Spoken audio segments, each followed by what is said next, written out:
আজি বনোৱা হওক মাছৰুম অৰ্থাৎ কাঠফুলাৰ তৰকাৰী এখন। গতিকে বলকচোন আপোনালোককো দেখুৱাই আছোঁ কেনেকৈ বনাওঁ।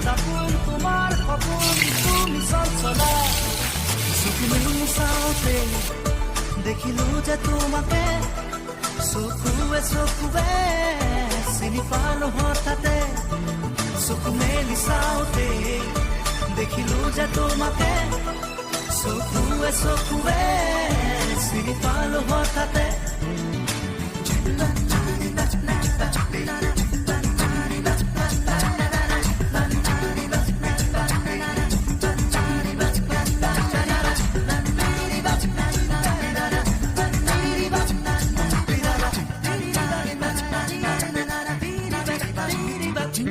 চিনাকি চাৱনি আজি যেন চিনাকি ভৰে আজি মোৰ ফুৰ ফুৰ কৰণী চিনাকি